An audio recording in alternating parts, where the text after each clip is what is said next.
Boa tarde aí para todos e todas. Hoje é dia 7 de maio de 2010, sexta-feira. O verbete é o 1560. 5 páginas, 75 logias e 8 máximas. O tema, data relevante. A especialidade é a paracronologia. Definição. A data relevante é o dia específico daquele acontecimento significativo na existência da consciência intrafísica, exigindo ser registrado a fim de valorizar os detalhes do desenvolvimento e dos desempenhos da própria evolução consciencial. A autossustentação da retilinearidade autopensênica. O dia não passado em branco, a data base, a data evolutiva, a relevância evolutiva do acontecimento, tornando o dia especial. O ponto alto da autobiografia. A celebração na intimidade da intraconsciencialidade. As datas relevantes das retrovidas pessoais. O retorno das ICs gratulatórias. As comemorações extrafísicas. A promoção de banhos energéticos como brindes extrafísicos. Uma pessoa, ela às vezes tem alguém comemorando alguma coisa que ela fez na outra vida, naquela data do passado, a pessoa vai receber um banho de energia ou qualquer coisa nesse sentido. É o retorno das ECs gratulatórias. Agora, na argumentologia, nós temos a autopesquisologia. 33 categorias de perguntas autopesquisísticas e as respectivas especialidades conscienciológicas relativas às datações marcantes da vida humana e extrafísica, adequadas para a consciência lúcida fazer a si mesma e registrar com detalhes. Vale a pena ver essas 33 categorias de perguntas. Na remissiologia tem 15, nós ressaltamos. Cronologia da projeciologia, dia da arrumação, dia da cobaia, dia da incompletude e o dia matemático. Na frase enfática, as autopesquisas das datas relevantes demarcam as realidades e conquistas proexológicas em toda a faixa etária da consciência lúcida, intermissivista, duplista, cognopolita, proexista. Você já listou as próprias datas relevantes desta vida humana? Quantas datas relevantes você já vivenciou até agora? Agora pergunta. Assisti a tertúlia de ontem pela internet, no momento do trabalho feito para assistir, fiquei impressionada, porque mesmo à distância senti como se eu estivesse aí com vocês. Meu ex-cunhado tem problemas com drogas, sério, e também de afeto com o pai. A mãe vive abaixo de remédios. A família é muito assediada. Eu não tenho contato com ele há muito tempo. Gostaria de saber como eu poderia ajudá-los energeticamente à distância de forma segura. Sei que é através de exteriorização de energia, mas como devo fazê-lo? Imaginar a pessoa e enviar energia para ela ou colocá-la numa bolha? Qual literatura posso ler para me ajudar a fazer isso de forma mais prática e que funcione? O melhor que você faz é mentalizar a imagem da pessoa e alcandorá-la. Quer dizer, edulcorá-la com muita energia positiva. Agora, o melhor que você faz é participar, quando for possível, das dinâmicas parapsíquicas, para você melhorar isso. E, principalmente, do acoplamentário, os cursos do acoplamentário. Poderia comparar a mega euforização e a imperturbabilidade com a cosmoconsciência? A cosmoconsciência é um fenômeno mega, grande. Agora, a imperturbabilidade, ela pode nascer da mega euforização. A mega euforização, ela pode ser produzida por uma condição da vontade com as energias da pessoa. Agora, a imperturbabilidade, para manter isso, é que é difícil. A pessoa tem que pensar muito devido ao problema da coerência que ela tem que ter consigo mesma. Acabando com aquelas coisas que eu falo aí. Qual é? Tem que ter autocrítica, autocosmoética e autodesassédio no fim. Tudo isso é necessário, senão não vai não. Agora, para chegar na consciência, é preciso passar por tudo isso aí. Uma pessoa, por exemplo, ela pode ter assim um vislumbre inicial, vamos dizer, superficial, primário, elementar, de consciência, mas isso é um extrapolacionismo. Agora, para vivenciar o processo e aquilo deixar raízes profundas, é necessário que a pessoa passe por essas condições. Mega euforização e imperturbabilidade. Quando sai de casa, deixo sempre o vídeo ou o áudio da tertúlia do dia, objetivando melhorar a ambiência da minha casa. E o senhor acha disso? Olha, vê se melhora. Quase sempre pode melhorar. Outra coisa, se tem assédio nessa sua casa, pode ser que esses caras vão ver a tertúlia. Isso às vezes pode até melhorar, fazer uma limpeza do ambiente em matéria de ideia, fazer um desassédio, né? Tudo é possível. Tenho 27 anos, descobri o site recentemente através de meu pai, que via propaganda na TV Globo. Desde então, tenho pesquisado no site. Tenho muita facilidade com energia, pratico Tai Chi há 3 anos, sou bastante espiritualizada e há 2 anos pratico Kriya Yoga, com excelentes resultados de sensibilização e controle da circulação de energia. Achei fantástica a ideia da TENEPS, mas tenho receio de me comprometer com sua prática. Gostaria de saber claramente quais são as responsabilidades envolvidas nessa prática, seus efeitos na vida do praticante e, principalmente, os perigos envolvidos com os assédios. Fiquei muito impressionado com as histórias dos programas que já vi no site. A primeira coisa que você tem que ver é se você não é intermissivista. O que você está mostrando aqui é isso. Ninguém fica entusiasmado com essas coisas assim, se estava praticando a Kriya Yoga. Se espera que tem coisa atrás disso. Agora fala com ela onde é que ela pode arranjar o manual da TENEPS.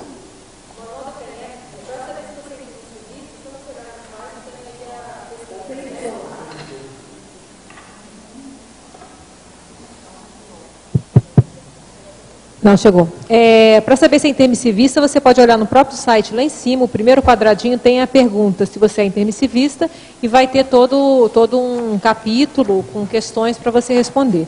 E nesse mesmo lado, no último quadrado, tem o seguinte, nossas publicações. Lá você acessa o Shop Cons, lá você pode comprar o livro Manual da TENEPS, e tem também o do Jean-Pierre Bastiu, que tem a ver com yoga também, né? Que é da Yoga Conscienciologia. E aí, se você não conseguir entrar no site, tem o telefone da editora Epígrafe, que é 45 3525 0867, que você pede, eles mandam, tá? Então, 3525 0867. Agora, ó, o manual da TENEPS tem que seguir e ler tudo direitinho para ser feito. Não pode ser no escuro e nem chutar as coisas, não. Outra pergunta. Poderia falar sobre a questão de assédio e fatores emocionais que levam as pessoas a fazerem sexo grupal, troca de casais, entre outras atividades relacionadas que fogem à monogamia?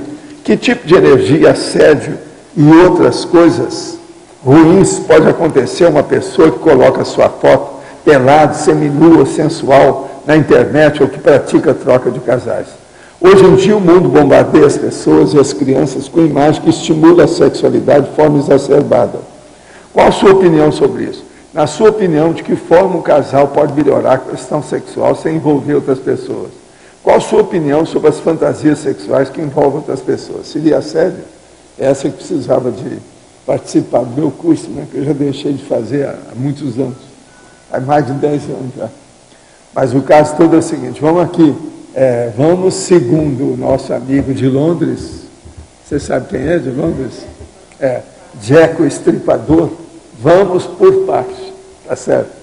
Então vamos examinar. Sexo grupal e troca de casais, isso tudo é assédio. Quem entra nisso é a turma da baratosfera, ou seja, dos infernões extrafísicos, que a pessoa entra aqui porque elas são consréus. Isso tudo é o domínio das consréus. Consréus são as consciências reurbanizadas. Para estudar isso aí e ver com calma, teria que ver o Homo sapiens reurbanizados, que a gente explica tudo, e lá tem 100 tipos de consréus, tem todo esse povo lá dentro. Agora, qual tipo de assédio, etc., da pessoa que põe pelado, seminu? Isso aí é a prostituição interneteira. Hoje em dia, essa prostituição ela é generalizada e pegou o mundo inteiro. É a maior prostituição que tem atualmente é através da internet. É aí que eles tratam contato a moça com o rapaz, ou a mulher com o homem, depois o homem mata a dona, etc., aquele negócio todo. Tudo é feito através dessa prostituição interneteira. São os chats, né? As conversas que tem. Hoje em dia o mundo bombardeia as pessoas, estimula a sexualidade. Qual a opinião? Nós vivemos atualmente dentro de uma sociedade que é patológica. A gente vive num grande hospitalão. Esse hospitalão, a maioria está na enfermaria. O ideal é, dentro da enfermaria, você ser assistente, não ser doente. Todas essas pessoas são doentes da enfermaria. Na sua opinião, de que forma um casal pode melhorar a questão sexual? É fazendo os aditivos sexuais de acordo com a combinação de um com o outro. Aí tem que usar a fórmula DD. O que é a fórmula DD? Vocês sabem? Como é que é? Fala alto, vamos lá. E desinibição. Isso, que é o que precisa o casal. Agora, fantasia sexual. Fantasia sexual é um jeito da pessoa manter o assédio. O assédio heteroassédio, o assédio da outra consciência em cima de si. Então, por exemplo, um homem pensa numa mulher boazuda, aquele negócio todo. A hora que ele pensa e começa a ter imagem da pessoa, se aquela mulher tem assédio, e isso ocorre em mais de 51%, o que acontece? Aquele assediador vem tirar satisfação com a pessoa, porque está entrando dentro da área dele, está invadindo o espaço aéreo, extrafísico e físico e sexual do cara. De modo que isso aí é que é um negócio sério. Pois é. Então, de modo geral, a situação é essa. Agora, estude tudo que nós estamos falando sobre sexo, que tem na enciclopédia, já tem muita coisa sobre isso. Outra coisa. Moro em São Paulo, sou músico e jornalista. Ao pesquisar algum texto jornalístico meus, escrito há 5, 4 anos, me espantei ao perceber que nessa época costumava encerrar os escritos com a seguinte recomendação. Nota do escrevente. Nós, jornalistas, não somos os mestres supremos da sabedoria. Portanto, não aceite ou acredite em tudo que escrevemos. Era o princípio da descrença aplicado inconscientemente ao jornalismo, visto que conhecia a conscienciologia há poucos meses. A partir dessa redescoberta, me veio a vontade de desenvolver projetos, programas baseados no conceito da neurociência. Vocês conhecem jornalistas daqui de São Paulo que trabalham com isso e que pudessem passar os contatos? Põe lá o povo de São Paulo, dê o endereço aí para ele, que ele vai entrar em contato. Te dá o telefone do IPC São Paulo e você entra em contato lá com eles.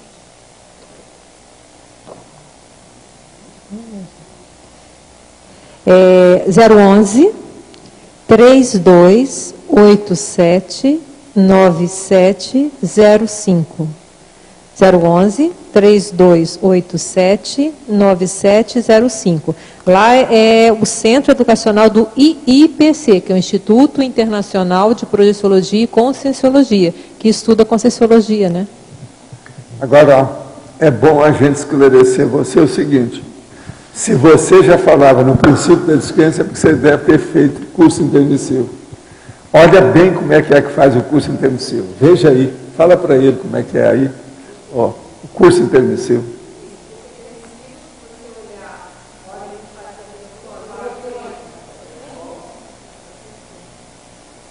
O curso intermissivo, do lado direito da sua tela vai estar lá, logo no primeiro retângulo. Teste do curso intermissivo. Você clica ali e você vai estudar essa questão. Olha bem, se você é do curso intermissivo, esse negócio é mais embaixo, é mais sério, mais forte. É bom você estudar isso mais.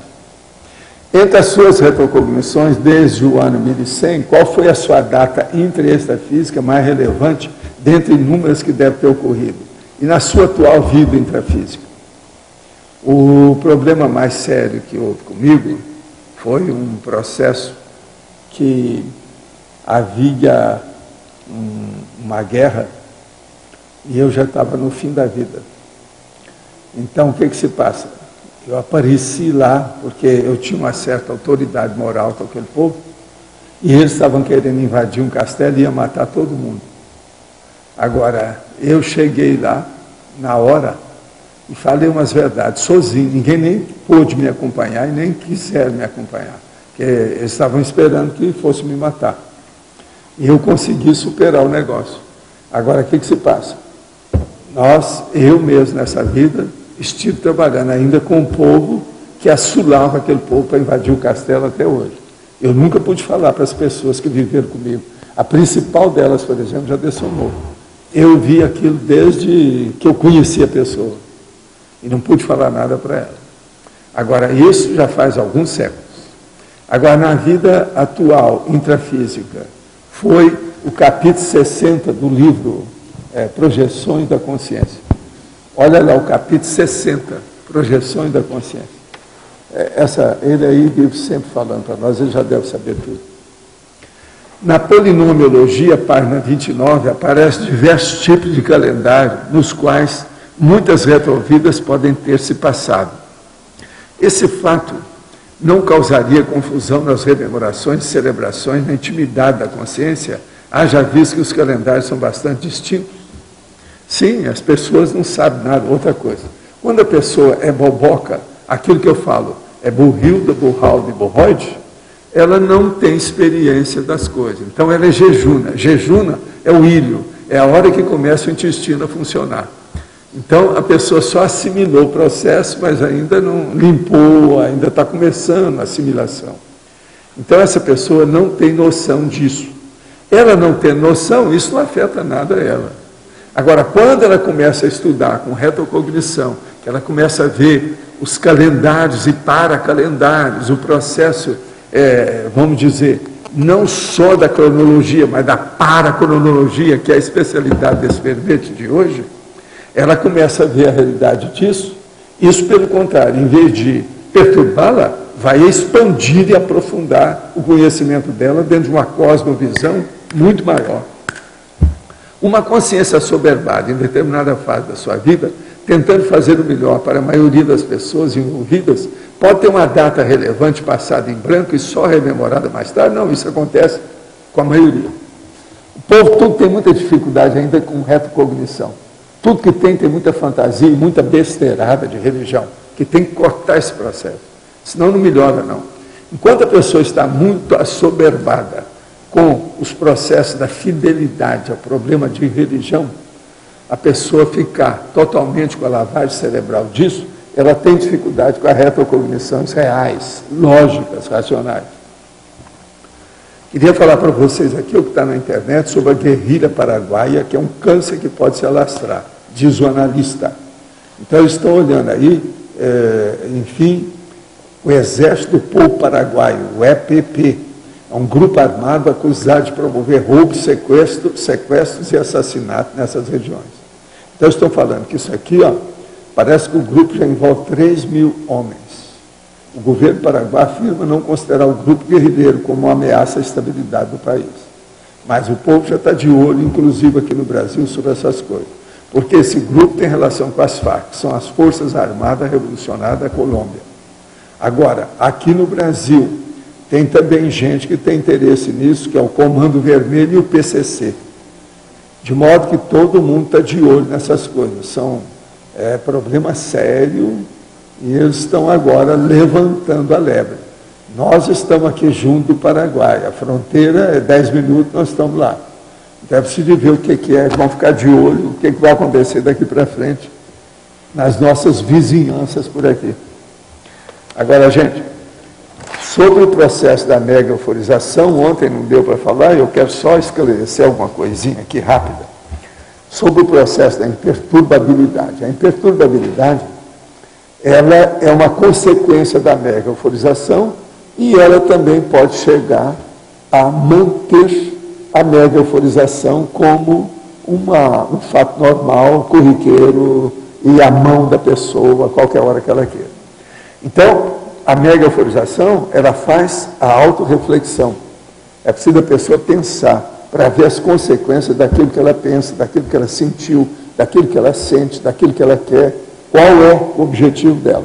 Então, a primeira coisa que tem, na questão de temperatura, às vezes, tem uma harmonia esfriadora. Dá uma harmonia dentro da pessoa e parece que tudo esfria, fazendo sentir frio. Tem casos desses que às vezes eu já fiz na minha vida, que eu já levava agasalho para dar para a pessoa, porque ela começava a tiritar de frio depois.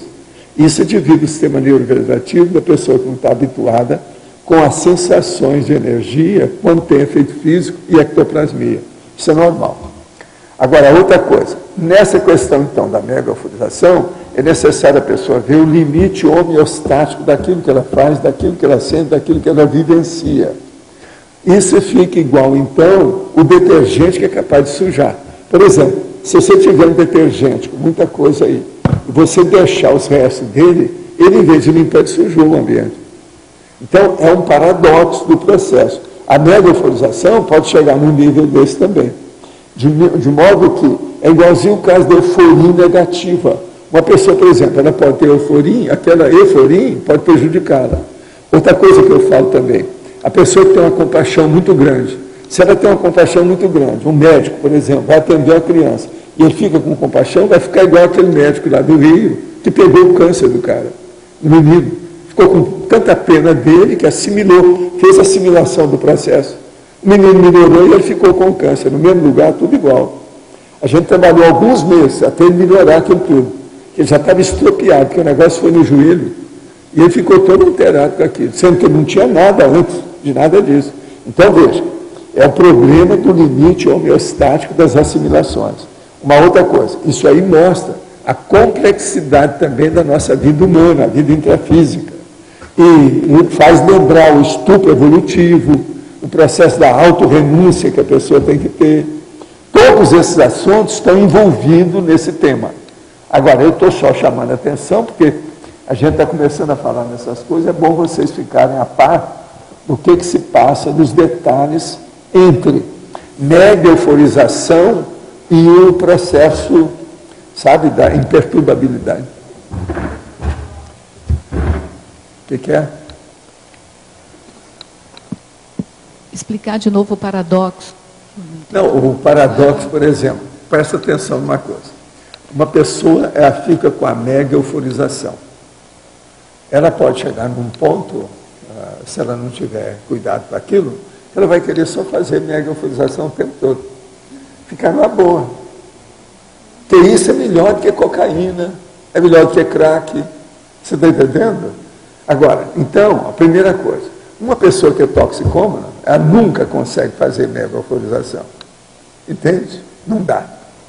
É uma bênção, já é o máximo. Mas uma pessoa que não tem nada de toxicomania, ela pode entrar no tóxico. Vamos supor que seja uma que era toxicômana, deixou aquilo e que agora ela voltou a estudar a situação. Vai mexer na mega euforização e ela, às vezes, vai sentir aquilo, vai, não, isso aí é muito melhor do que tudo aquilo que eu tinha. Entende? Isso é um perigo. Aí pode dar problema para ela. É o excesso, a alienação da realidade que ela tem. Entendeu? Agora aqui, pesquisando em sebos e livrarias online, encontrei um livro que desconhecia, O Segredo da Conscienciologia, de Guilherme Lima. O senhor já leu? Qual a sua opinião a respeito? Você já viu falar nesse livro? Não.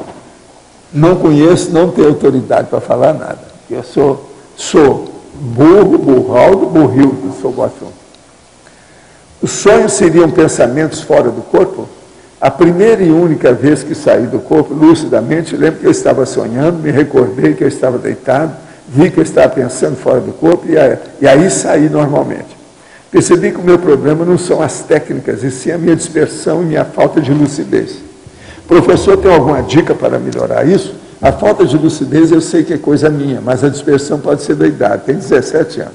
Olha, pega um livro chamado Projeciologia, que lá tem o sonho projeciogênico, aquilo que é capaz de levar você para a projeção. E tem uma série de técnicas e tipo de projeção que pode esclarecer você perfeitamente. Vale a pena. Projeciologia. É um livrão, mas vale a pena ver, que esclarece você em tudo isso.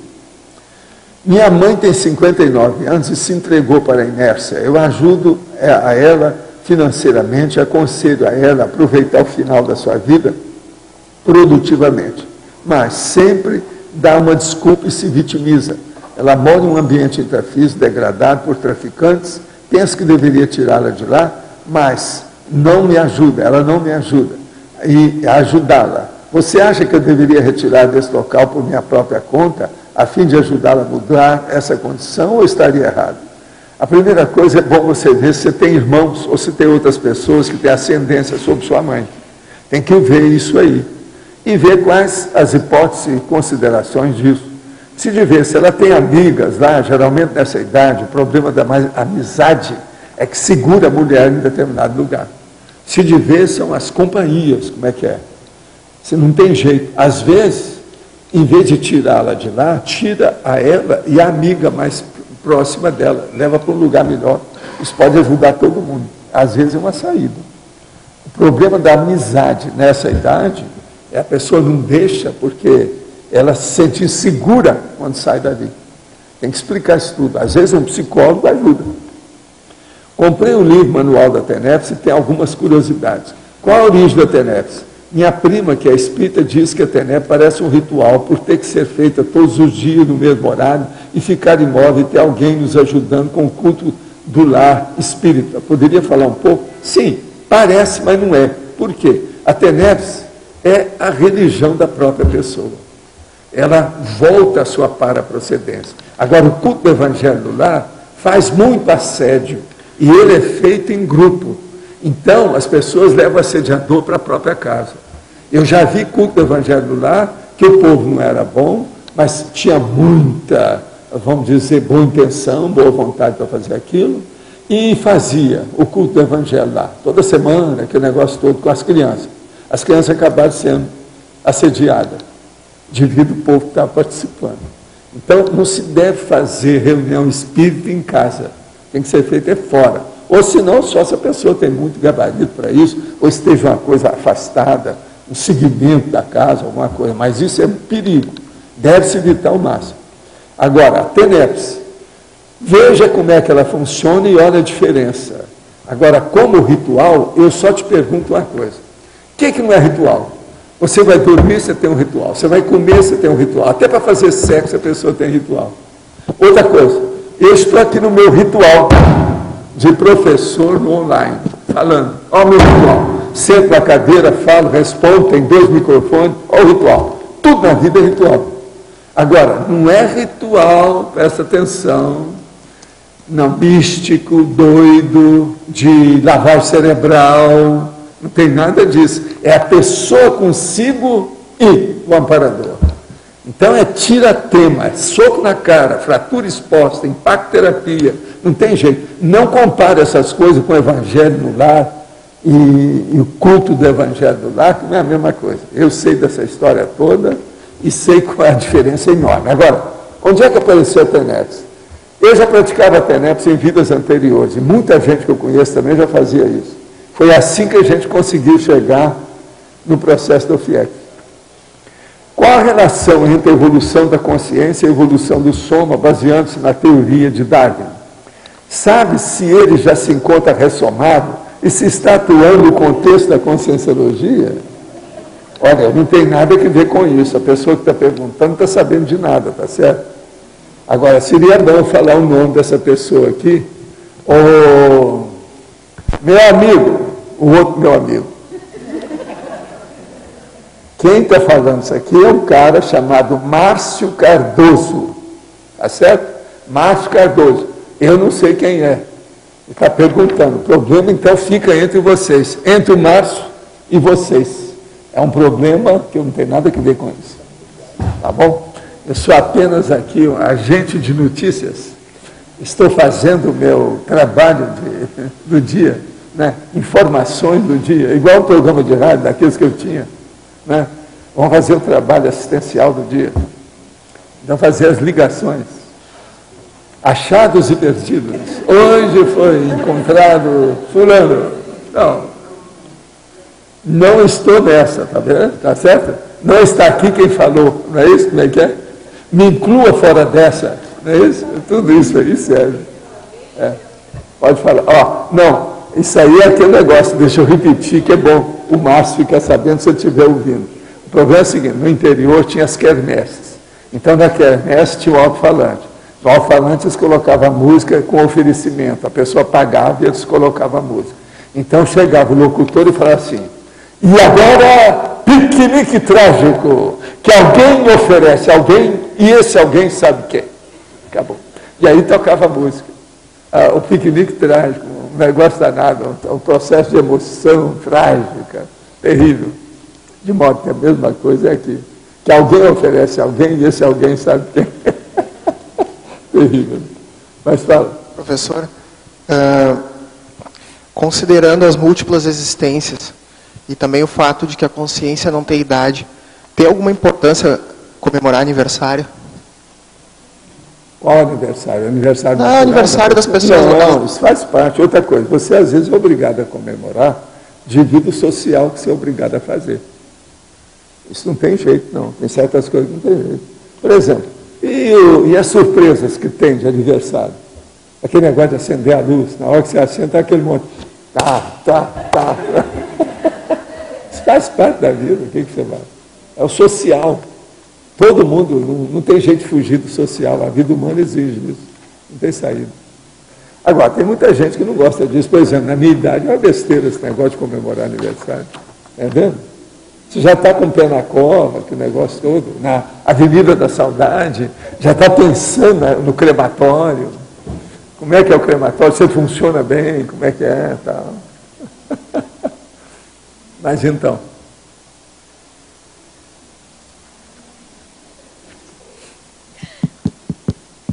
No número 29, o senhor coloca a ressomatologia em qual dia ressomei. Data do nascimento ou do aniversário natalício. Pois é, isso aí é para ele. É para ele. Pode olhar. Pois é, mas lá. só podia ampliar isso. É o número 29 aí, da autopesquisologia. Como é que a gente faz esse tipo de pesquisa, assim? O problema todo é o seguinte, importante, na qual verdade? dia ressomei?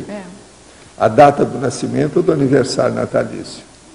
O que é que tem isso que ver com você e as condições? Isso perante o seu povo da família, a vida que você tem, as condições todas que tem. Eu, por exemplo, eu vi que eu era para ter nascido antes. Eu demorei algum tempo. A diferença minha para minha irmã são 12 anos de diferença. Ela nasceu primeiro. Então não é a data em si, é o contexto. contexto. Não, é uma série de coisas, cada um estuda o seu caso, tem que ver. A data é relevante também. Agora, estudar as vidas anteriores com aniversário, isso só com retrocognição mesmo, séria. Mas às vezes é impressionante isso. É impressionante. O problema todo são as comemorações. Por exemplo, um cara que vai ter problema com essas coisas vai ser o Everton, na próxima vida. Mas por quê? Porque ele fez aqui, ajudou a fazer o tertuliário, essas coisas todas. Então, um dia estão comemorando, isso aí vai repercutir em quem fez. Eu sei porque eu tenho coisa que eu fiz que já repercutiu em cima de mim. Muita mega euforização para ele. ele. Tem coisa minha, foi feito. Tem uns troços antigos, que às vezes, quando eles mexiam lá, eu sentia alguma coisa. Uma vez eu saí do corpo quando eu estava lá. Fui olhar, eles estavam falando da minha vida anterior. Isso, agora, nessa vida, no século passado. Aí. Foi mais ou menos 1970, por aí, 60, 70. E eles estavam lá. Agora, naquela ocasião, o tal mal é que me levou só para me mostrar na cara, né, certas coisas, para eu aprender. Né? E eles estavam falando de coisas que eu tinha feito e tal. Os negócios todos que estão lá, materializado, construído. O negócio está lá, está funcionando. Agora, tem alguns bons séculos na história. Por isso, os próximos séculos, você pode esperar. O tertuliário vai bater na sua cuca. E outra coisa, na sua paracuca. E outra coisa séria. E as outras coisas que você tem feito. Né? Te ver. O que é que tem? Por isso que eu falo. Tem aquele cara que é um arquiteto igual você, que chegou para mim. Isso foi lá em Uberaba.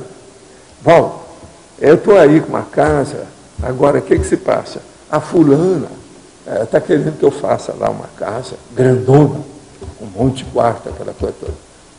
Mas eu estou em dúvida, se fala. Assim, mas por quê? Esse negócio de ter uma casa grande, com muitos quartos, não quer dizer nada. Assim, Val, não é isso. Ela é uma cafetina, ela toma conta das prostitutas. Como é que é? Eu vou fazer essa casa, esse negócio não vai bater na minha cabeça? Como é que fica isso? Eu pensei, está aí uma coisa que, em coisa de marido e mulher, a gente não põe a colher, eu não posso entrar nessa. Pensa bem o que você vai fazer. Não tem outras coisas para você fazer, não? Agora, a dona está querendo fazer, e parece que acabaram fazendo, que era uma casa grande para caber assim uma dúzia de mulheres. E outra coisa, com salão inicial de escolha, de seleção. Então os homens chegavam para a porta, selecionavam, depois tinha outras várias portas para ir. Ele estava com a planta baixa, que a dona foi falando e ele foi riscando para fazer. Falei assim, nessa eu não entro. Eu nem sei se foi ele que fez, o que aconteceu depois, porque eu não vi. Que a hora que eu dei o contra, né, ele também recebeu um impacto muito grande, porque eu já estava em dúvida. Para mim, ele não fez nada, mas outras pessoas devem ter feito a coisa mais ou menos daquele jeito. Você sabe que havia uma porção dessas casas em Paris, por exemplo. Entende? Mesmo no século XVIII, XIX, tinha isso tudo lá. As madames Pompadour da vida, aqueles negócios todos que havia, né? Como diz o caso, a madame da Poupadura. É assim que eles falavam em Monte Carmelo. Da Poupadura. Madame Pompadour. A chefe. Valdo, na autopesquisologia número 2. Autoproexologia. Autoproexologia. Em qual dia admitida é alcançada a condição do completismo existencial, ou seja, o complexo?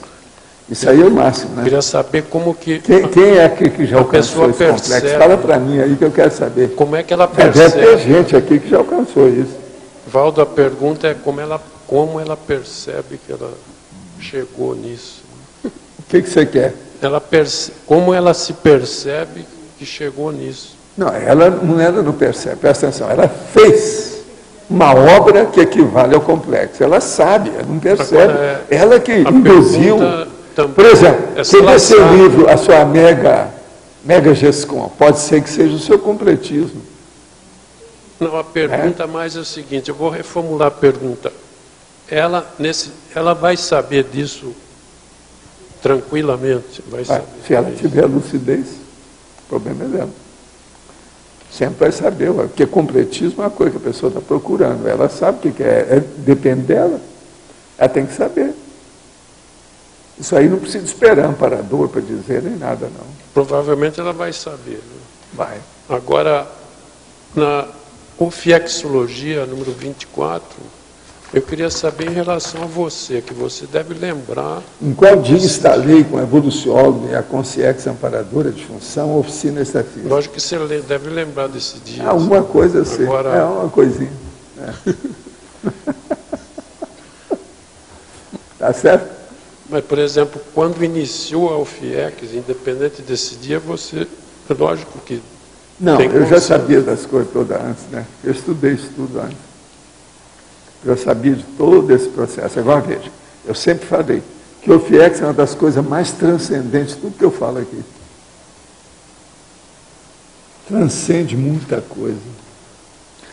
Por isso que às vezes eu fico em dúvida se o OFIEX não é superior ao complexo, se não é superior à semiconsciência, se não é superior ao teleguiado, porque depende do trabalho do OFIEX. Você entende? É um processo que entrou dentro de um nível complexo, difícil. E a sua, ela vem de outras vidas? Ou... Não, tem alguma relação, mas do jeito que eu tenho hoje é tudo diferente. O nível que eu tenho hoje, que os amparadores me permitem, me ajudam, é superior a tudo que eu tive antes. Mesmo com os negócios grandões, os processos entre guerras, aquele negócio todo, processo de direito, jurisprudência, a de hoje é superior. Eu estou hoje envolvido com muito mais gente do que antes. E para o isso é natural, a maioria de nós todos vocês também estão. Por quê? A demografia, houve a explosão demográfica, tem muito mais gente hoje. Então isso é sério. Existe a OFIEX, é necessário a pessoa já ser desperta. É uma pré-requisito? Olha, eu acho que é uma boa, né? Mas é pré-requisito. Juda, né? Juda. Mas pode ter antes, não? Ou é um pré-requisito? Olha, aí depende, pergunta para o cara ou para a cara. O que é que eles acham, como é que é. Por isso que eu estou falando, isso aí tem que examinar. O que eu vejo é o seguinte, o negócio é quando é que a pessoa assentou a jurisprudência disso. Quando é que ela se tornou profissional, oficial, institucionalizou? Quando é que assentou a poeira de tudo? Entende? Isso aqui é a coisa séria. É essa data que é a coisa mais séria de tudo. Aí envolve todos esses processos. Agora, porque quando a pessoa chega no nível da TENEPS, ela já começa a ter extrapolacionismo. Extrapolacionismo de OFIEX, extrapolacionismo de semiconsciex, extrapolacionismo, você está entendendo? Dessas coisas todas, de vez em quando tem. Mas isso ainda é extrapolacionismo. Extrapolacionismo é sempre uma coisa menor, primária, inicial, jejuna, né, como nós falamos. Então a gente tem que pensar. E cada pessoa tem que ficar de olho nisso. Eu estou aqui alertando todo mundo para o processo. Isso aqui vai ajudar muita gente. Gente, esses 33 itens parecem ser muito simples, mas não são. Eles são complexos. Mas o processo da OFIEX, ele pode iniciar antes da desperticidade, os iniciais, primeiros passos? Pode, né? Agora depende, né? Tem que ver a pessoa. Isso tudo está dentro daquele, vamos dizer assim, um processo de transição complexo. É difícil pensar. Não é estanque, né? Não é estanque. O ideal seria que se tudo fosse tudo matemático, tipo Rosa Nader, tudo certinho, ou Garbi, né? Tudo certinho, tudo na base da equação, entendendo como é que é, com os termos, tudo certinho, né? Mas não é, a vida não é assim. É só na matemática. Nada é tão matemático assim, nada. Não tem nada disso. Agora, o livro dele, eu estava olhando os dois, o livro grande chupou o livro menor. Você viu, né? Mas está certo, é o tipo, inclusive as ilustrações, os dados, tudo isso. Ele fez um livro maior no segundo. Não, mas a maioria dos processos tem. A parte histórica, tudo isso. É. Agora, eu acho que ali, no primeiro livro, ele podia fazer mais detalhes, você não acha, não? Escrever as equações com mais detalhes, uma por uma, com calminha, ir para o primário. Ali não está muito primário ainda, não. O povo tem dificuldade. Não, o segundo livro eu não estou falando do primeiro, que ele foi feito para ajudar.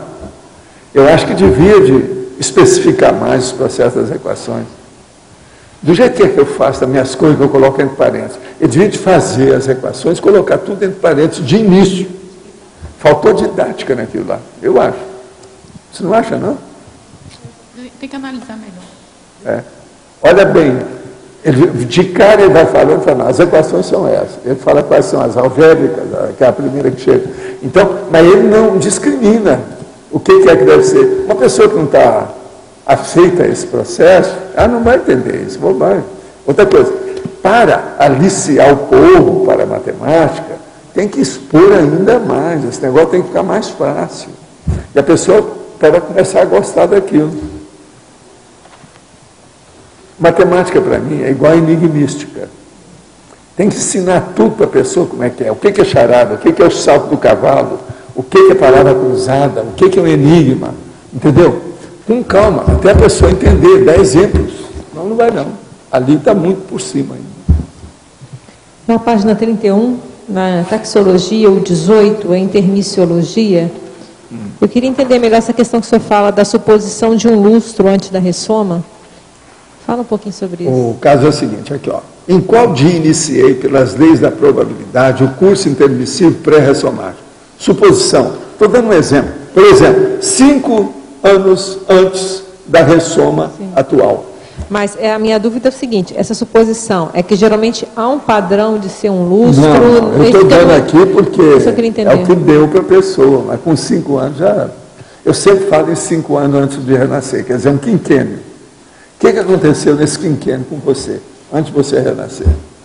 Então, geralmente é mais ou menos isso. Mas não quer dizer não. Eu sei que aqui não é padrão. tem gente que passou 50 anos nessa.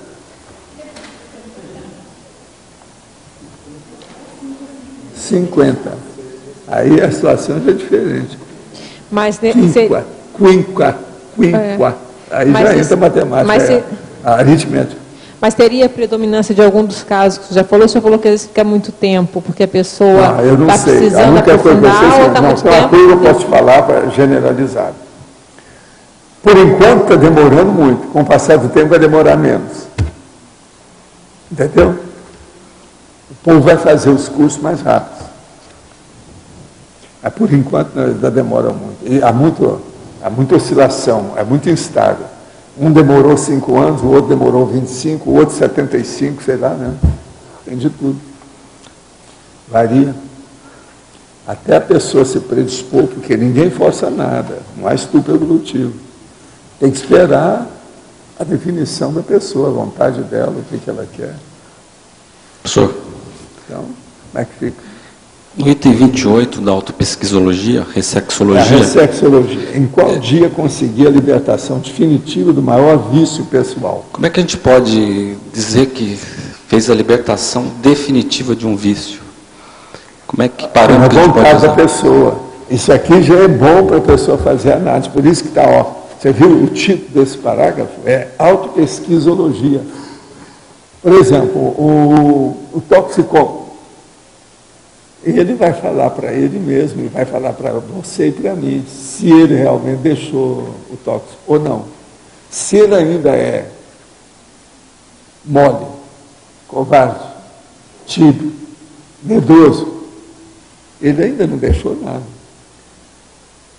Eu já vi gente que deixou de fumar, tinha até raiva dos outros que fumavam. Quer dizer, esse passou para o outro lado, piorou mais ainda. Então, aí depende do gabarito da pessoa. Agora, o que é bom? É que eu estou falando aqui, é a autopesquisa. A pessoa vai pesquisar para ver qual o verdadeiro nível dela mesmo, para valer a realidade, para saber o que é. Isso é bom, você não acha? Agora, a pessoa sabe. Eu já vi gente trabalhando nessas coisas, de tudo quanto é jeito. O fator tem mais gente importante... que consegue superar, porque tem vontade própria, sério. Igualzinho isso. Tem gente, por exemplo, que deixa de fumar, não vou fumar mais. E deixa mesmo, nunca mais põe um cigarro na boca. E ela não cria problema com isso, ela não chupa balinha, não precisa de nada disso. Tem gente determinada, que tem vontade inquebrantável, outros não têm. Né? Que a vontade é o principal aí para a vontade, a intenção e a determinação, são as 3 coisas. A pessoa tem que definir aquilo ali. Agora, a maioria, vamos falar franco, a maioria é tíbia. É mole. Tem dúvida, tem problema. Agora você examina, você que entende bem das coisas tudo de medicina. É uma bobagem muito grande esse negócio da toxicomania, a pessoa ficar dependente de um processo bioquímico, presta atenção. Agora, a pior que eu acho é o cigarro. O cara começar a soltar fumacinha. Isso nunca me entrou na minha cabeça. Agora, isso vem de outras vidas comigo, porque eu sempre meti o pau. Não se entende. É questão, né? Outra coisa, suja o nariz, a boca, os dedos, a pessoa, a barba. O hálito. Dá mau cheiro, dá câncer de pulmão, piora o estômago da pessoa. Quer dizer, agora, um prazer besta. Mas está cheio de prazer besta. A gente tem que entender pelo seguinte, eu sempre achei que tudo isso é masoquismo. Então, cigarro, cocaína, crack, entendendo? Os narguilé da vida, ou lá no Rio Grande do Sul, está entendendo? Tudo isso são pessoas que são masoquistas. Ovaldo? E a pessoa sabe que aquilo faz mal, e ela insiste, isso não é masoquismo? Aqui no ar. Eu acho que eu tenho visto assim na minha prática é o seguinte: a pessoa pode se considerar liberta de um vício quando ela para de sonhar. Por quê? Porque eu vejo que existem fases assim do processo de largar. Mas muitas vezes a pessoa segue sonhando e tem situações que eu não sei se é projeção ou efetivamente sonho, mas ela ainda sonha com o ato de fumar, por exemplo. Não é só isso. E fora as outras coisas que a gente sabe que é possível. Tem coisa que eu também atingi os outros. É o seguinte, o cara chegou para mim todo afobado. Não, Valdo, eu queria te dizer. Essa noite eu sonhei que eu tinha voltado a fumar. E então me deu uma angústia enorme na hora que eu voltei a fumar. Sentia que tudo. Aí eu voltei para o corpo, foi um alívio. Você acha que isso vai acontecer mais vezes comigo? O alívio que eu tive foi bom, mas a angústia que eu tive foi muito pior do que antes. Agora veja, eu quero só falar para vocês uma outra. Quando eu deixei a minha barba crescer, que já faz mais de 2 décadas, a barba branca, cheia, do jeito que é aqui, os caras todos começaram a fazer chacota da barba, que negócio, porque, vocês sabem, o homem que deixa uma barba crescer, ele envelhece. Se for a barba branca, ele envelhece ainda mais. É igualzinho a mulher que usa um vestido preto, ela envelhece, todo mundo sabe disso. Uma roupa branca põe a mulher mais jovem. Agora, estuda minhas técnicas de estudo, do processo entende? Das coisas todas que nós já estudamos disso. Então, essas duas coisas são clássicas, todo mundo sabe disso. A mulher envelhece com roupa escura, roupa preta principalmente. Entende? Outra coisa também, um cabelo preto mostra mais as rugas do que um cabelo que não seja preto da pessoa. Todo mundo também sabe disso. Então, veja, na hora que eu estou falando os negócios que deixei a barba, que o cara me viu a primeira vez, entende? Um cara então chegou para mim e falou justamente a mesma coisa do tóxico. Valdo, eu deixei a minha barba crescer, como você viu, e a barba dele era bem arrumadinha, tudo, sabe? Apontadinha, tudo, não era cheia igual a minha, não, mas bem arrumada, tudo. Agora, você sabe, quando eu deixei, foi um custo até acostumar a minha imagem pública com essa barba. Agora, eu sonhei que a fulana tinha chegado e raspado a minha barba. Me deu uma angústia enorme. Eu acordei com um sobressalto, o coração disparado. É a mesma coisa. Quer dizer, não, tudo ele começou a pensar fora do corpo. E agora, quanto tempo eu tenho que deixar até a barba crescer para eu ser o que é? Eu vou ficar em casa, eu não saio. Isso é ele falando para mim. Eu não vou sair, todo mundo vai me ver com essa barba raspada, a cara raspada, tudo limpa. Como é que vai ser? Então, é a mesma coisa. Processo da barba. Agora, foi aí que tinha aquelas piadas que faziam comigo demais, sabe, quando eu deixei a barba. Então, eles mandavam um menino perguntar: ô, doutor Valdo, o senhor, na hora que dorme, o senhor deixa a coberta por cima ou por baixo da barba? Você sabe que é uma piada dessa, né?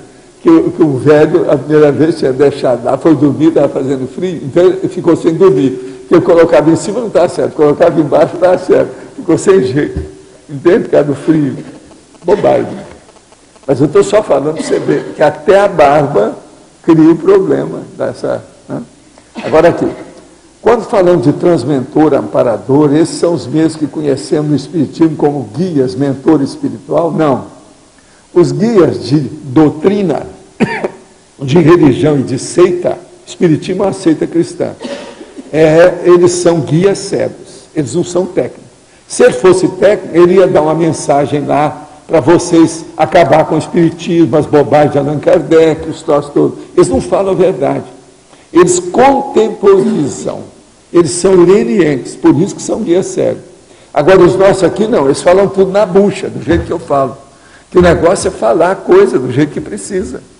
Então, você aí, que é do Espiritismo, você pode ler algumas coisas. Eu mesmo posso te falar alguma coisa aqui sobre isso. Se houver diferença, o professor poderia explicar, pois em estudos que tenho feito, tem encontrado no Espiritismo, terreiro de Umbanda, muitos guias espirituais que, na verdade, são guiados ao invés de guias. Poderia falar um pouco a respeito? Sei, mas eles são guias cegos. Agora, ó, eu vou só te mostrar uma coisa, para mostrar o que é Espiritismo e a situação como é difícil. Isso aqui é o volume 2 da enciclopédia, 1132. Vamos ver aqui o que é. Aqui está o negócio seguinte. É isso aqui, ó, que falta para as religiões e principalmente para você espírita, por exemplo. Autorrealidade intraconsciencial. É um verbete que nós já debatemos aqui há muito tempo. A autorrealidade intraconsciencial é o fato real, a existência ou a verdade mais íntima da estrutura do micro-universo consciencial, da consciência autêntica, encarada e reconhecida por si mesmo, sem apelos infantis, tolices imaginativas, autocriações oníricas ou trucagens virtuais.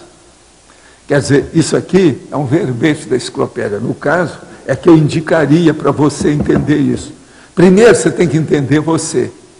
Quer dizer, você com a realidade, de acordo com o princípio da descrença.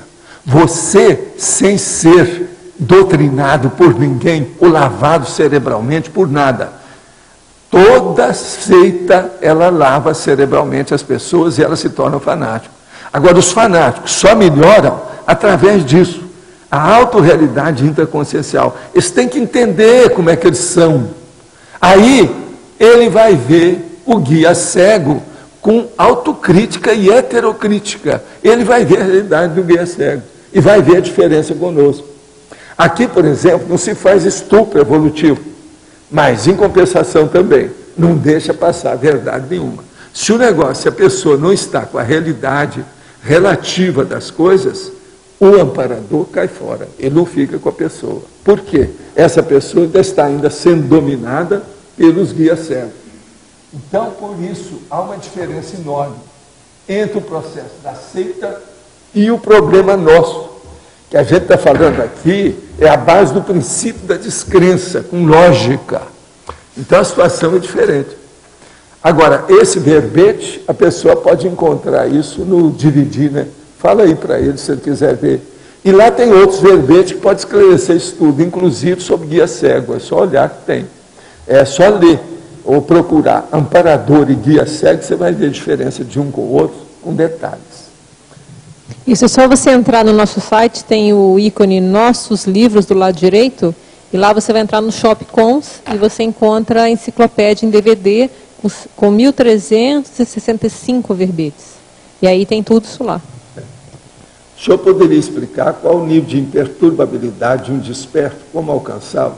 Olha, ele já está começando alguma coisa, porque eu mesmo acho, dentro de mim, que é muito difícil uma imperturbabilidade consistente, mais substanciosa, mais coerente, racional, mais comum com a pessoa, ou vamos dizer, que seja mais permanente com a pessoa, sem a dispersidade. É muito difícil.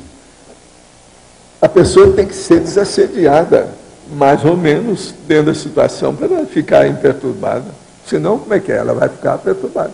Não tem jeito, não é isso? Então, eu acho que uma coisa puxa a outra. Agora, um negócio muito sério é a mega euforização que nós estávamos mostrando, porque tem relação justamente com isso. Uma outra coisa, uma pessoa que chega a sentir a mega euforização de uma maneira mais profunda, ela vai ver o que é a imperturbabilidade. Com isso, ela vai querer estar sempre daquele jeito. Ela vai mudar tudo que ela tem para chegar naquele objetivo. A data de nascimento da consciência tem importância pela relação com o momento histórico no raciocínio, o holopensene sociológico. Se a pessoa for da sociologia, tem. Um político, um sociólogo, uma pessoa que tem um processo de liderança de alguma área, da indústria, do comércio, alguma coisa nesse sentido, é lógico que tem. Né? Com relação ao dia de finados, qual é a visão da conscienciologia com relação a essa data? Não, é o processo do culto aos mortos que a turma faz. Isso tudo é secundário se nós formos ver a realidade extrafísica. Mas o povo precisa disso. De modo geral, isso aí é uma lavagem cerebral danada. Hoje é uma indústria, né, do defunto. É a indústria funerária. Né? Chama até indústria funerária mesmo. No dia 2 de maio, completei 6 meses de TENEPS e fui diagnosticado com apendicite, passando por cirurgia no dia seguinte. Também estou à frente de uma pesquisa orientada inicialmente pelo senhor acerca do período pré-TENEPS e período inicial da TENEPS. Isso tem relação com assédio ou pode ter sido amparo, com a relação amparo no sentido de me fazer calçar melhor para bancar esse processo com maior qualidade? Olha, eu acho que você foi ajudado, né? Se você tinha apendicite e a TENEPS mostrou, deu o diagnóstico, é ótimo. Apendicite é preciso, quanto mais depressa a pessoa tem, uma infecção brava, pode matar as pessoas. Meu tio dessomou quarta-feira, dia 5, chegando próximo ao corpo, senti tontura, calor e uma pontada na cabeça. Saindo de perto, essas sensações sumiam, mas quando me aproximava, isso voltava. Isso aconteceu várias vezes. Isso pode ter, devido às próprias energias que estavam no corpo, pode ser consciência, As consciências energia aproveitam esse momento para absorver energia? Não. Pode ser seu tio que ainda estava lá ainda, não é nem consciência, nem nada, nem corpo, não. É ele. Agora, a primeira coisa, você não falou aqui, de que ele dessomou? Tinha alguma coisa que ver com a cabeça? Tinha alguma coisa que ver com tontura? Qual foi a causa mortis? Isso aqui é importante saber, para ver se foi ele. Se o cara, por exemplo, ele dessomou com um problema sério de câncer na cabeça, você chegou lá perto, você sentiu, é lógico que é ele, tá na cara. Então aí o negócio é clarear isso um pouco mais. Você entendeu, né? Eu acho que ele não entendeu. Quem está falando quem está perguntando é um cara muito inteligente. Muito Professor, aqui no A, no B, aqui em frente. Eu queria saber como a gente pode identificar ali o último efeito na efeitologia, na página 29, e se isso pode ser positivo. Os efeitos calendários das retroculturas na existência atual. O problema é que quando a pessoa começa a ter as retrocognições, ela acaba identificando alguma coisa nesse sentido. Mas eu acho que é só mesmo com retrocognição para a pessoa saber. Às vezes você pode ficar sabendo de outra pessoa. Isso às vezes ocorre, como já tem acontecido comigo. Você saber o processo da data da pessoa.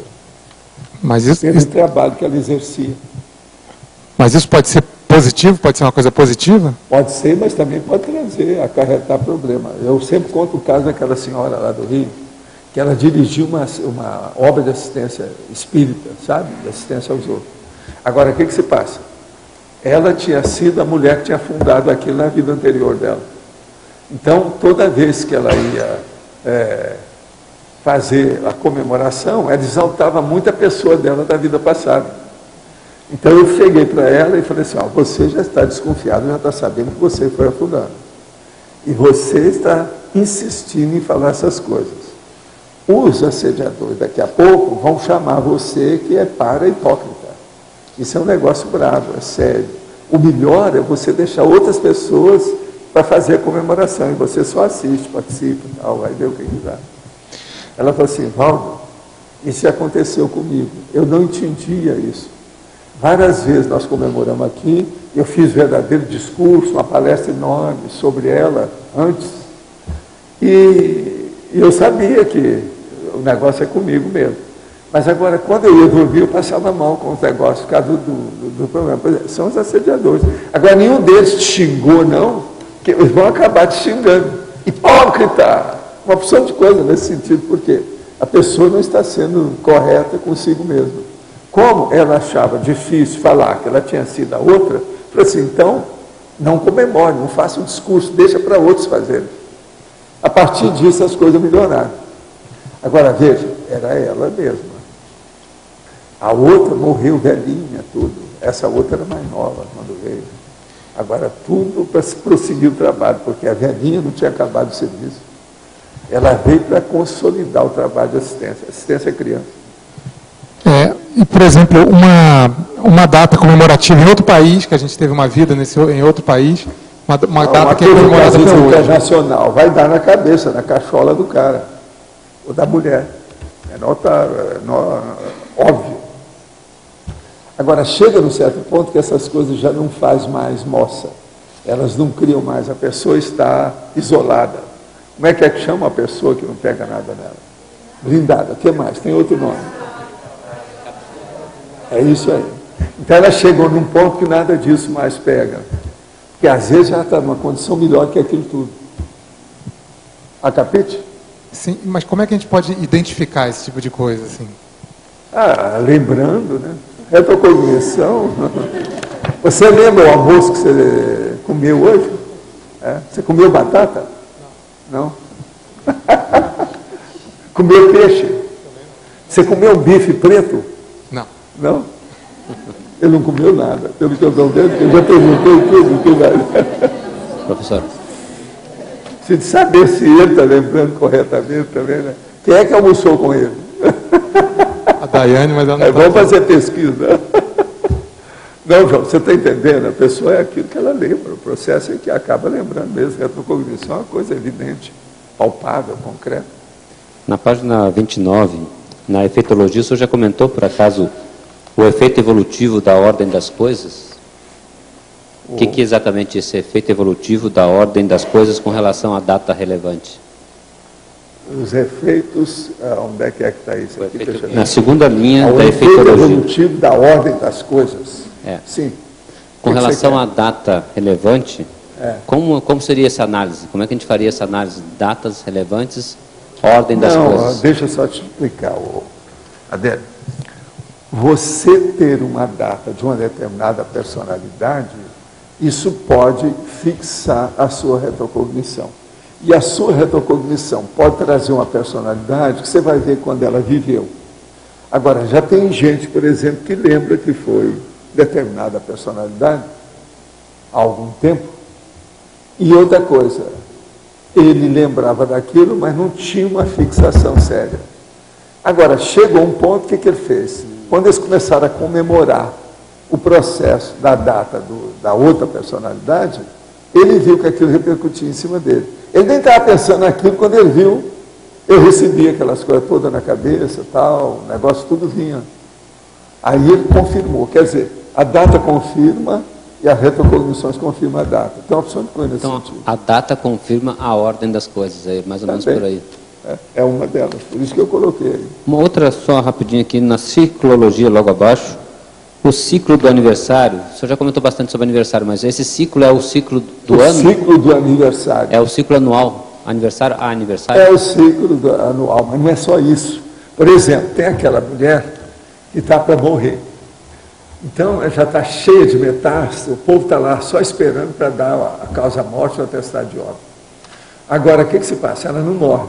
Aí vão perguntar para ela, assim, não, eu só vou morrer depois do aniversário, ou depois do aniversário do meu neto. Então, o que acontece? Ela espera aquele aniversário, eu já vi vários casos desses, a maioria com mulher. Ela espera aquele negócio todo, no dia, logo depois que houve o aniversário, ela morre naturalmente, deitada lá na cama, do jeito que estava. Mas primeiro ela tinha que esperar. Você sabe, a consciência é muito forte, ela pode segurar, ela é superior à matéria do corpo. Ela segura. Agora, uma dessas, a mais eloquente em matéria de drama, que eu vi foi dessa mulher com o neto, a avó. E o negócio é o seguinte, ainda tinha uns 6 meses, ela aguentou 6 meses. Morreu no outro dia que o neto comemorar o aniversário. Agora ela arranjou um presente para dar para o neto veio, abraçou ela na cama, era doente lá. No outro dia, amanheceu morto. Essa questão de... Isso é impressionante você pensar como é que é a força da comemoração do aniversário. A gente vê essas comemorações, a força maior é extrafísica, né? Quando tem, é muito mais sério. Porque o negócio é muito óbvio, tudo aberto, extrafisicamente. O senhor percebe-se na próxima data do seu aniversário, essas variações também extrafísicas ainda? Não, o povo fala muito isso na astrologia, as bobagens que tem. Você está entendendo? Sim, tem muita besteira. Aquele negócio do área. inferno astral, antes do aniversário a pessoa tem inferno. Eu acho besteira. Tem pessoa que tem o paraíso astral antes, durante e depois do aniversário. Isso depende da pessoa. Porque, então isso aí não é bem assim. Mas seria relevante, por exemplo, se ele pegasse as datas na Conscienciologia, pegasse essas datas-chave da Conscienciologia e verificasse o seu contexto também nessa história, de repente pela data de nascimento ou pela época. Às vezes tem, mas é que eu diluo tudo que diz respeito à minha pessoa, né? Eu corto isso tudo. Então eu mesmo, às vezes peço, dessa vez mesmo, meu aniversário ainda pedi, não traz nada para mim não, dá um jeito. Mas não cheguei a falar muito aqui para não chamar a atenção. E sempre tem, né? Então tem telegrama, e-mail, carta, presente. Então, eu já recebo muita coisa todo dia de muita gente, já não sei como pagar tudo que eu recebo. Agora no aniversário fica pior ainda, que aumenta. O dia exato que o senhor deixou o Espiritismo em maio foi que dia? Que é? O dia que o senhor deixou o Espiritismo exatamente foi em maio de 66, né? Foi não, as minhas coisas todas eu fazia no mês de maio, todos os meus troços, minhas coisas todas, durante muito tempo. Era assim. Depois esse processo desapareceu. Agora era devido às circunstâncias da própria vida, tudo dava em maio. Você está entendendo? Devido às circunstâncias? Pela circunstância. Esse problema, por exemplo, aí, que o mês de maio, às vezes, no Brasil, é o mês onde as coisas já estão instaladas, é onde tudo começa. Já passou o carnaval, já passou aquelas bobajadas todas que tem, do coelho, o período do coelho, tá entendendo? É o mês de maio. Então aí é o mês do casamento, é o mês das flores, é o mês das noivas, é o mês da mão. Então é isso aí. Mas, o mês de maio é que deslancha as coisas mesmo para valer. Só diria que houve um dia em que o senhor saiu... Esse mês, nós estamos em maio, eu quero te lembrar que hoje é dia exato. 7 de maio. É por isso que eu quero saber, houve um dia que o senhor saiu especificamente ou foi no mês de maio de 66? Não, eu saí devido à circunstância das viagens. Nossa, aqui não foi eu nem que programei, eles mesmos que tinham programado. Foi então coincidiu nesse processo. Eu só gostava de mudar as coisas a partir do mês de maio, devido a assentar todos os trabalhos, né, da sociedade, os troços que tem. Muita coisa eu vi que acontecia em maio. Okay. Mas não tem nada de maio, não. Professor, sim. Aqui na fatologia, na página 28, tem 2 itens. O ponto alto da autobiografia e a celebração na intimidade da intraconsciencialidade. No caso, essa celebração... Ponto alto da autobiografia. Por exemplo, é aquilo que o Chico fez, defendendo o processo dele com aquela carta terrível, que eles publicaram naquele livro que eu li aqui. Aquilo é o ponto alto da autobiografia dele para ele. Ele estava defendendo as mensagens que ele recebeu. Ele mesmo estava falando lá. Como é que fica esse povo mais tarde? O que eles vão entender dessas mensagens? Vão achar que tudo é fajuto. Ele se defendeu, foi um ponto alto da autobiografia dele. Agora, um ponto alto da autobiografia dele foi ele ter saído de Pedro Leopoldo e ir para Uberaba. Tudo aumentou. Todas as coisas se expandiram com a gente lá. Agora, a celebração da intimidade da intraconsciencialidade é aquilo que você celebra na sua vida passada, não precisa falar com ninguém. Às vezes vem um amparador e te dá os parabéns, ou lembra alguma coisa, mas ninguém está sabendo o que se passa, só você. A intraconsciencialidade. Celebração da intimidade da intraconsciencialidade. Ninguém está sabendo, só você. E o amparador. E como que se dá isso? Porque eu, por exemplo, nunca tive nenhuma experiência de celebrar algo de uma outra vida. Ou eu não estou atenta, ou não é todo mundo. Porque isso também não é comum, né? É difícil. Ah, tá. Tem que desenvolver o parapsiquismo e principalmente as energias e melhorar a memória, né? A maioria das pessoas tem uma péssima memória. Como é que vai? Não pode desenvolver nada. Tem que melhorar primeiro a memória, depois as energias, depois o parapsiquismo. Mas, junto com isso, tem que fazer muita interassistencialidade para ter assistência. Porque se não tem, não adianta nada. Entendi. Também não vai ter. Então, são 4 coisas que a maioria peca, né? Está faltando por isso aí. Então, isso demora. E aí, outra questão é... A gente falou aqui sobre o curso intermissivo demorar mais tempo ou menos tempo. Uma pessoa que passou mais tempo no curso intermissivo, ela teria mais facilidade de recuperação de consciência? Isso tem alguma relação? Não adianta você generalizar isso, que isso varia infinito, porque depende da ficha da pessoa. Tá. Isso de ter mais extenso ou mais curto, não quer dizer que a pessoa seja melhor ou pior. Varia. Tem que ver aquele caso, ver o saldo da ficha. Ver o que ela vai fazer, qual o objetivo dela, qual a autoproex que ela tem. Tá. Isso é que é importante. Entendeu? Ok. Não adianta generalizar muito. Falou das comemorações extrafísicas. Geralmente, qual o teor desse tipo de comemoração? Que acontece... Assim? Não, assim, qual o motivo da comemoração extrafísica geralmente? É entrada em curso intermissivo? Você está falando extrafísica? Extrafísica. Extrafisicamente, geralmente se comemora o quê? Às vezes é uma pessoa que dessomou. Passa aí 1 ano, ela já recuperou, as coisas todas melhoraram, e ela vai encontrar com o povo da vida anterior, para a qual ela dedicou toda essa última vida que ela teve. Foi o caso da Ana lá em casa. Então, isso tem uma recepção para ela, com uma coisa de doido, aquela coisa toda. Todo mundo do passado vem encontrar com a pessoa. Ali estabelece as demarches, as vias, os vieses, as vertentes, os próximos passos da vida dela, junto com a evolução. Lá tinha isso tudo, estava preparando a vida dela. Agora, você veja bem, ela tinha sido uma condessa italiana. E ela veio, andava de pé no chão e tinha um boço enorme, desse tamanho assim, um papão enorme aqui. Praticamente analfabeta. Mas agora, a lucidez do temperamento era impressionante dela, entendeu? Era uma sábia naquilo tudo que ela fazia.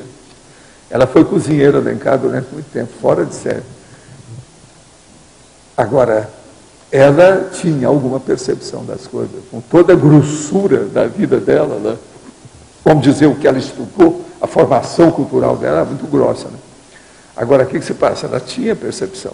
Ela chegou lá e viu logo que tinha alguma coisa comigo. Ela viu o jeito. Entendeu? E falou assim, eu não sei esse negócio que eles falam de vida passada. A gente teve mesmo, né? Porque eu sei, eu tive vida passada com o senhor. Assim, de cara. Muito estranho. A Ana era fora de série. Foi por isso que eu tratava ela como se fosse minha irmã mais velha, entendeu? Outra coisa, ela morreu na minha cama, porque ela queria morrer trabalhando. Como o coração já estava enorme devido à doença de Chagas, entende? Já tinha uma cardiopatia chagásica, aquilo não tinha saída mais. O papo com o processo também já não tinha mais jeito. Nós todos já tínhamos pesquisado, eu pedi vários médicos para examinar, não tinha saída. Mas ela falou assim, não, eu quero morrer trabalhando. Se o meu corpo vai... Ela durou ainda muito tempo conosco. Ao dia que ela sentiu mal, ela estava lá em casa, quando ela sentiu mal, a gente carregou ela e colocou na minha cama. Ela morreu lá, na hora, na frente de todo mundo. Agora, depois passa uma temporada, eu saio fora do corpo durante o dia, porque os horários de lá não conjumina com os nossos. Eu saía, era mais ou menos assim, 3h30 da tarde, por aí. E a minha mãe e o Chico sabiam dessas coisas e todos, eles ficavam esperando para ver se tinha visto alguma coisa fora do corpo. Então eu saí com calma. Aí a turma me levou para ver o tal mal, as coisas todas. E eu vi a chegada dela com aquele monte de gente. Sabe como é que é? Comemorações, por exemplo, às vezes elas ocorrem do jeito que tem aula aqui, essas coisas todas. No pandeiro era isso. Tinha aquelas coisas continuadas várias vezes. Eu lembrei de muitas vezes que eu estive lá. E às vezes variava a plateia que estava lá, o povo que aparecia, não eram os mesmos. Também é um tipo de comemoração até um certo ponto, você está entendendo? Por causa do trabalho. É como se fosse um trabalho de pesquisa de grupo, do jeito que nós fazemos aqui. Essas coisas existem. Agora, a comemoração extrafísica tem muita relação com as coisas assim, para incentivar pessoas, ou seja, consciência. Não é uma pessoa, aquela que está sendo comemorada, o privilégio para ela, não é isso. Às vezes é através dela que tem repercussão para os outros. Entendeu o que é? Porque é tudo do mesmo grupo. Então isso às vezes esclarece muito, é didático, paradidático. É uma paratecnologia positiva. Isso tudo tem que ser estudado. Eu já escrevi muito sobre esse negócio de comemoração extrafísica, porque eu vi tanta coisa que chama atenção. Entende? Agora, muita coisa dessas que eu cheguei a ver, e nós todos vimos antes, inclusive no período intermissivo anterior, esse pré-ressomático, quando a gente dessomar agora, muita coisa deve estar tudo diferente, por causa da Heubeck. Nós vamos ver muita coisa nova, eu acho.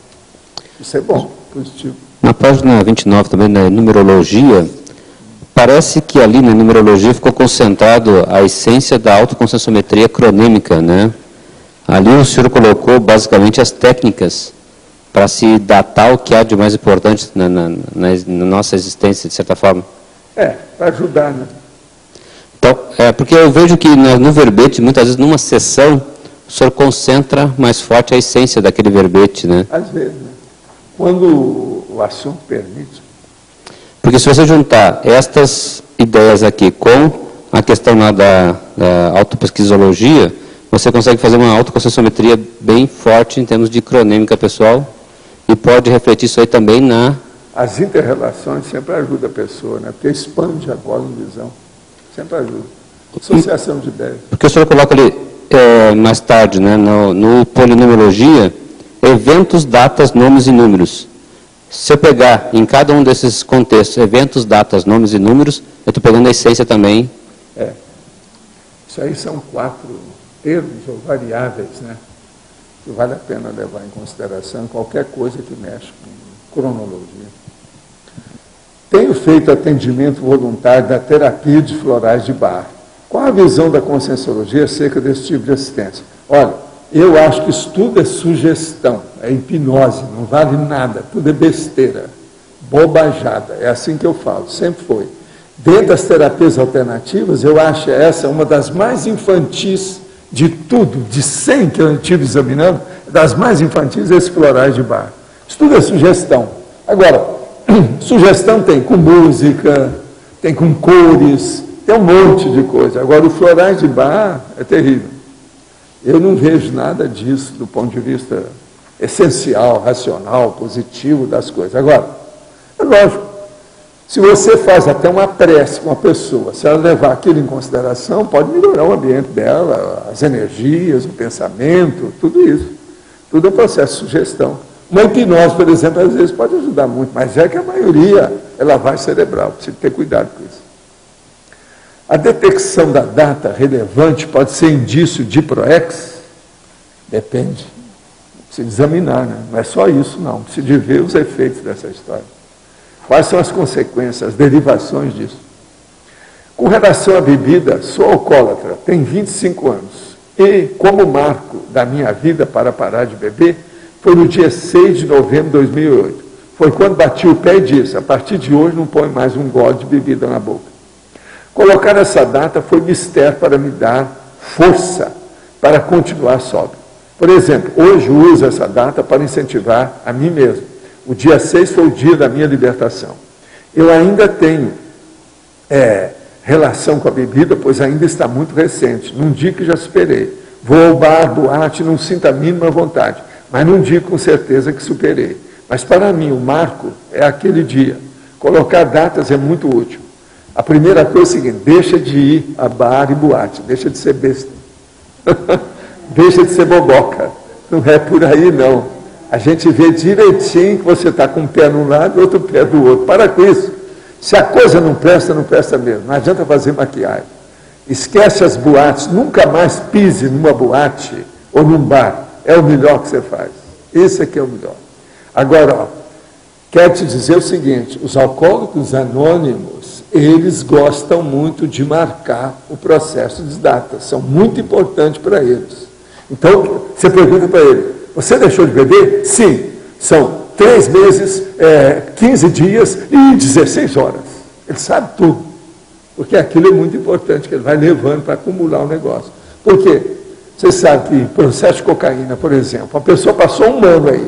Não quer dizer que ela ficou livre. Ela às vezes volta. Quantos não voltaram? Ó, recentemente teve aí um caso de uma moça que estava até conosco aqui. Ela voltou. Agora, recentemente, um dos homens mais inteligentes que eu vi, esse rapaz, que a gente viu essa semana que ele voltou. Quer dizer, quem foi toxicômano, ele é toxicômano naquele corpo até dessomar. Tem que lembrar disso. Então, não deve chegar perto. É como eu falo com as pessoas. Não beba nem café. Para com isso. Isso aqui é o ideal. Nem café. E café também, vocês sabem, é cafeína, tem uma opção de coisa, por aí. Não fume, não beba, corta esse negócio todo. Isso aqui é o ideal. No seu caso, eu acho que ainda tem besteira, você ainda está fazendo concessão. Ou você faz a cirurgia, ou vai para a enfermaria. Ou a sala de cirurgia, ou a enfermaria. O que você quer? A enfermaria é pior, a sala de cirurgia é melhor.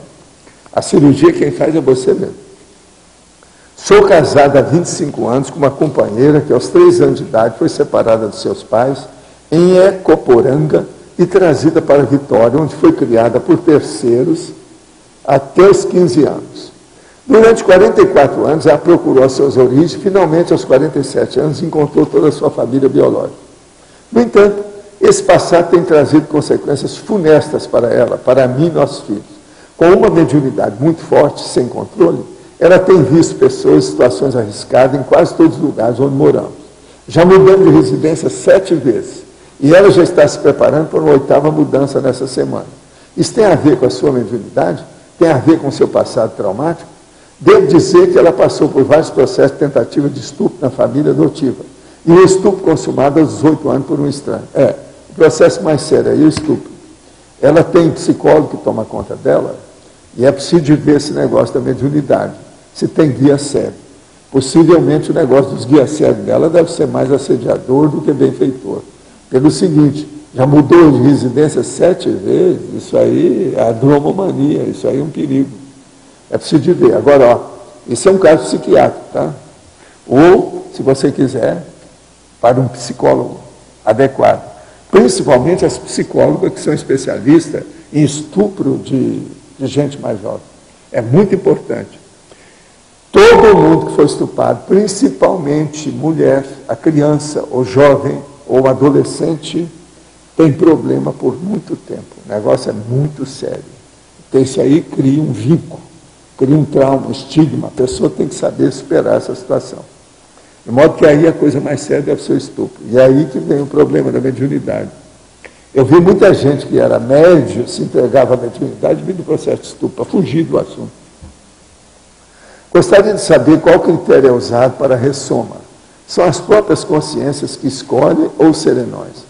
Quando ela não tem nenhum trabalho em favor da humanidade, é no tapa.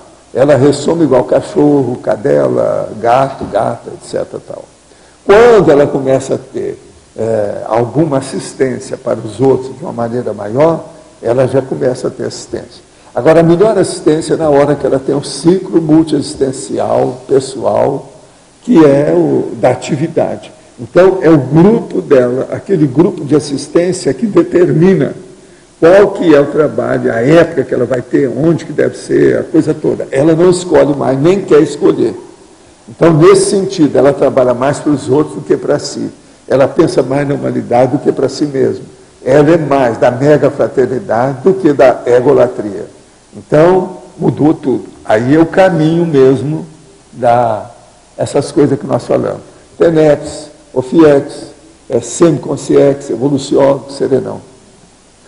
Na tertúlia de ontem, o senhor mencionou sobre projetores conscientes que saem do corpo com psicossoma lastreado, cheio de energia, mas com má intenção, o que pode ocasionar sérios problemas. Mas, e quanto às consciências que saem do corpo com psicossoma lastreado, mas sem lucidez? Se não tiver intenção anticosmoética, também pode acarretar problema de assédio? Não, essas já estão assediadas. Não é que acarreta, né? Já estão, né? Na cara. O senhor já viu que existe no Orkut um perfil Valdo Vieira? Não, tem mais de um. Tinha um, por exemplo, que falava assim, quem é que quer maldizer Valdo Vieira? Depois tiraram, parece que saiu. Tem dezenas dele na... Gente, toda personalidade pública tem gente a favor e contra. Eu nunca criei desafeto nem inimigo meu por mim. Se a pessoa vem aqui e conversa comigo, a gente reconcilia. Eu não vou atrás, que atualmente, na minha idade, o trabalho que eu estou fazendo, não me permita sair daqui mais. Eu já fiz isso. Eu já saí para ir conversar com a pessoa lá, para resolver o problema até fora do Brasil. Para esclarecer o problema, porque aquilo afetava uma opção de gente. Mas hoje eu não posso fazer isso mais. Sabe como foi criado? Tem sua autorização? Não, olha, eu não mexo com Orkut, nem blog, nem o que mais que tem, nem Twitter, nem o que mais, Facebook, o que mais? O Google, outra coisa, a própria lexomática, a bibliomática, tudo isso são as minhas amigas que fazem a pesquisa para mim. Porque eu estou muito ocupado com as outras coisas para chegar nisso, não dá. De vez em quando, uma pessoa chega lá e tira aquele monte de dados e me dá. Hoje mesmo a gente estava conversando, o Mário vai estudar para ver as chamadas que tem, porque tem algumas pessoas que estão acompanhando isso.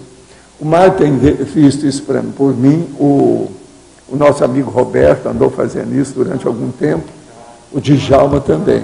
Agora, tem outros, o Antônio também vê as coisas. O Antônio é muito bom porque ele vê o observatório da imprensa.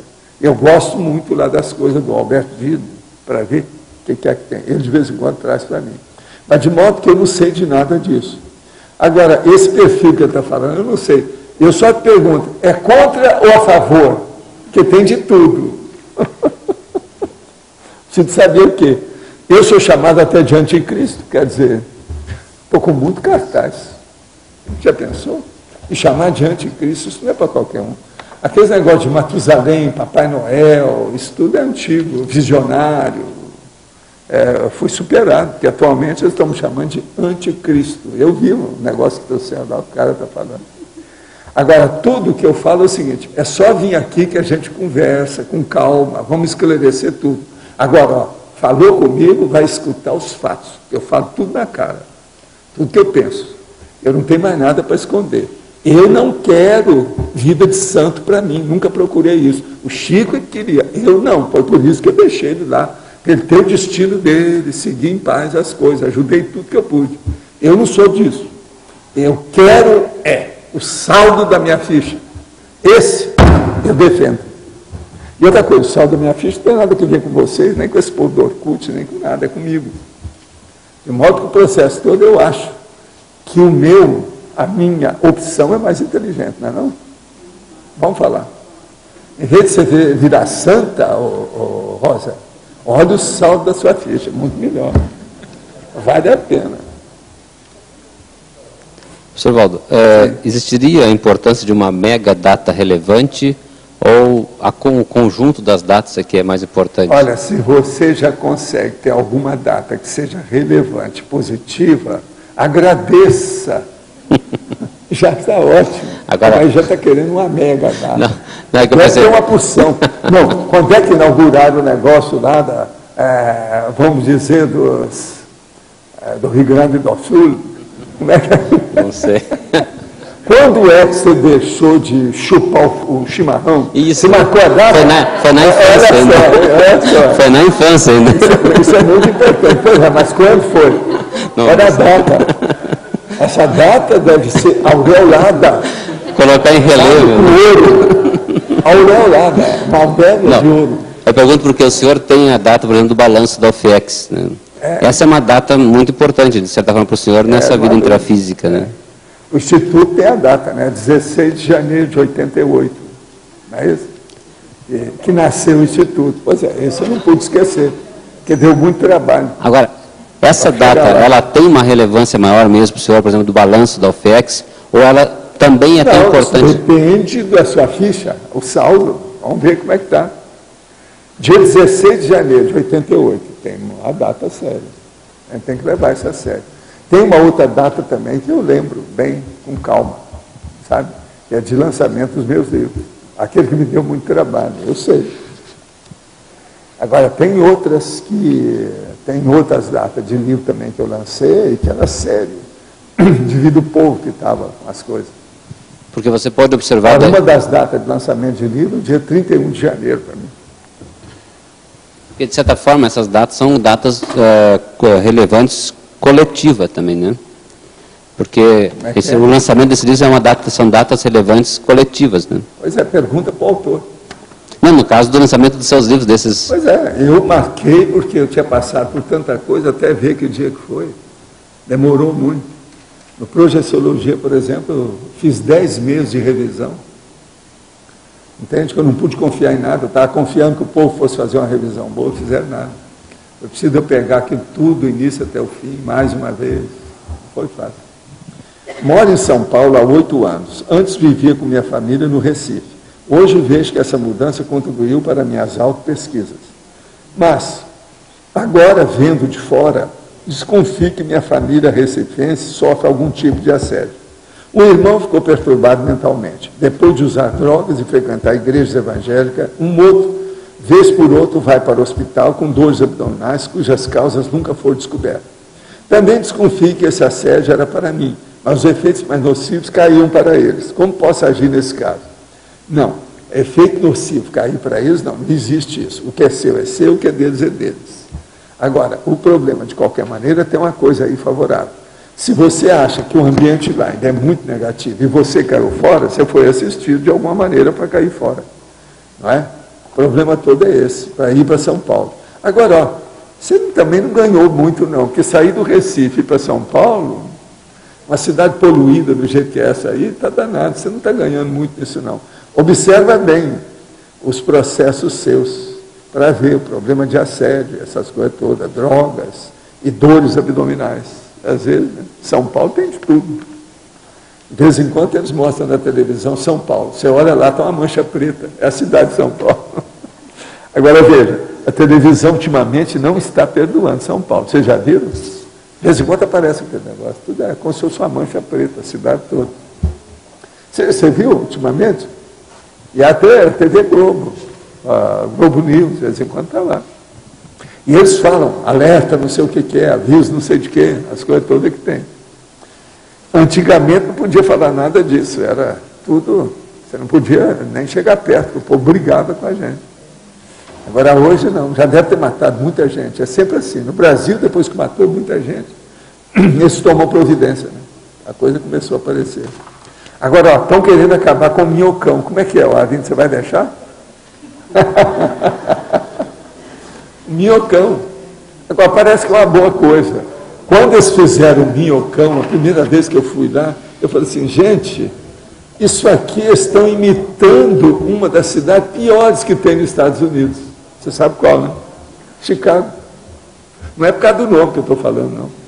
Era pior por causa disso, porque lá tem uns minhocões bem no centro da cidade. Pois é, mas Chicago é isso. Chicago é isso, um negócio bem grandão, uma barulhada danada, aquele troço enorme, imenso. Quem é que já foi a Chicago aqui? Tem alguém? Não? Pois é, não é assim? Você passou por lá? Agora veja, o minhocão, quando eles fizeram, eu falei assim, estão imitando uma das piores cidades dos Estados Unidos, que é Chicago. E outra coisa, é a cidade que tinha, pelo menos no século passado, o maior percentual de sensitivo. Estados Unidos, a Chicago. Maior percentual.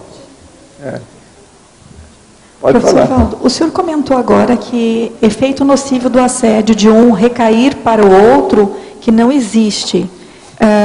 Eu queria que o senhor explicasse um pouco melhor. É como se ele tivesse segurando. Obrigação disso. Não, cada um tem a sua.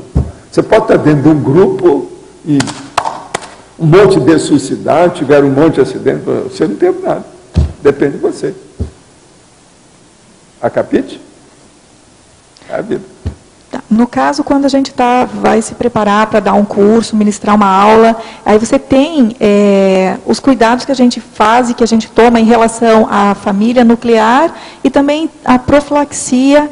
Então, nesse caso, o contrafluxo e o assédio dos alunos, que há um suporte, como é que é essa diferença, então? Aí depende, né? Depende as relações, a profundidade do contato, os objetivos, qual a influência daquela pessoa no contexto. Há uma série de condições nisso aí, né? Cada um tem um cargo, uma função, exerce um papel. Isso é a elencologia. Cada pessoa no elenco da grande tragicomédia da vida, mas ela exerce um papel, precisa ver o que é. Como é que fica? Tá certo. Qual a influência disso? A minha pergunta é da página 29, a neossinapsologia. Eu gostaria que o senhor falasse sobre, especificamente... A reciclagem das retrosinapses, abrindo espaço às neossinapses. No uso do conscienciograma, na autoconscienciometria. Podia falar sobre essa relação? A autoconscienciometria, ela pode trazer muita ideia nova para a pessoa. Isso, então, o que faz? Vai fazer a ideia nova, vai assentar e ultrapassar aquelas ideias antigas. Com isso, vai aparecer neossinapse, que às vezes pode mudar até, por exemplo, a profissão da pessoa, o interesse dela. Isso muda tudo. Entendeu? Então, o conscienciograma, ele exerce uma influência muito grande nas pessoas. Por isso que eu fiz com tudo quanto é detalhe. Ele é um catalisador. Eu posso dizer que ele é um catalisador da neossinapse. É uma seta do destino da pessoa. Então, isso aí é um problemão. Como é que fica? De modo que aqui é justamente isso, a reciclagem das retrosinapses, quer dizer, são as ideias antigas suas, as ideias inatas, o processo do seu subcérebro abdominal, entende? As coisas antigas você tem. Agora, você mudando isso, abre espaço para as neossinapses, que é a ideia nova, você vai fazer outras coisas. E assim é muita gente. Agora, a Conscius, com o estudo do conscienciograma, ela mexe nessa mudança de mudar a reto-sinapse para neosinapse com todo mundo que aparece. Aqui o senhor comenta que ela abre espaço. A minha pergunta é assim, esse trabalho da neosinapses, essa nova ideia, não seria ela em si que faria uma diferença com a retrosinapses? É lógico, a ideia é nova. Porque a nova que sobrepõe e mexe na antiga. Agora, essa ideia nova, vamos estudar bem. Esse adjetivo nova é relativo. Porque, às vezes, não é uma coisa nova. A pessoa já tinha a ideia de fazer aquilo no curso intermissivo, mas ela esqueceu. Então, ela vem já para entrar dentro daquela onda, porque ela é mais difícil. E ela veio, já estava tudo nadando de braçada na coisa mais fácil. A hora que ela viu a realidade do consensograma, ela viu, não, eu recebi os aportes para a minha autoproex em outra coisa mais séria. Isso aí é pouco. Isso tudo muda. Olha as neosinapses. Outra coisa, é a mudança do varejo para o atacadismo. É o varejismo para o atacadismo. As pessoas ficam muito no varejismo. Ela passa para o atacadismo. Observa que você vai ver. É a mudança da Tales, que a nova, para a Tales, da pessoa que só fazia Tacom. Então ela vinha repetindo. Isso é das coisas mais comuns que tem a turma que fez curso intermissivo. Então é gente do espiritismo, gente da Seixinoye, gente que, todas essas seitas e religiões que saem de lá e vêm para a conscienciologia e vê, não, meu trabalho é aí, agora que eu estou vendo, me entrosei muito mais, faltava alguma coisa lá. Você está vendo, todo dia tem gente aqui falando isso. Então, em algum determinado nível, pode-se dizer que algumas recuperações de cons, elas sempre tem recuperação de cons e estudo. Certo. Agora, o problema é ver se a pessoa conseguiu alcançar aquela recuperação dos cons magnos, aqueles maiores, mais sérios. Tem relação com o curso intermissivo. Isso é importante. Acapite? Sim. Professor, letra B. Quando teve aquela definição que o professor ia ter que esperar 2 gerações para iniciar de forma mais intensiva os trabalhos, nesse momento, a partir dali, teve gente que teve que atrasar a ressoma, que estava programado para nascer naquele período? Em parte teve, mas o problema não foi isso, não. Do ponto de vista geral, os próprios amparadores deram um break em alguma das coisas que o povo estava fazendo. Sabe por quê? As coisas começaram mais sérias depois da Segunda Guerra. E a Segunda Guerra levantou a poeira demais. A guerra já tinha acabado, mas estava todo mundo agitado como se o mundo fosse acabar. Todo mundo que viveu aquela época sabe disso. Você lembra disso? Chegou a ter uma experiência disso? Depois da Segunda Guerra? Depois de 45, por exemplo, era uma loucura. O povo pulando o Raligari, aqueles negócios todos, todo mundo achava que o mundo ia acabar. Você está entendendo como é que é? Por causa da bomba atômica. Então, isso tudo criou uma defasagem enorme na situação. Agora tem o Armana Degenat, aquele seu parente lá do Irã, meio parente, né? Primo, distante. Ele falou agora que devia dar um jeito que os Estados Unidos não devia mexer com esse negócio aí do processo atômico. Por quê? São eles que soltaram a bomba atômica. Agora, ele errou numa coisa, que ele soltou uma bomba atômica. Eles soltaram 2 bravas, não foi uma. Ele está por fora da história, não estudou. Entende? O argumento dele. Paulo. Professor.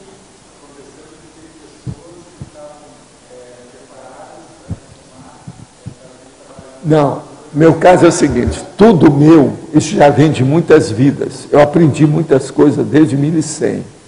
Agora, o Zéfiro sempre fez uma coisa. Ele é um vento que chega primeiro.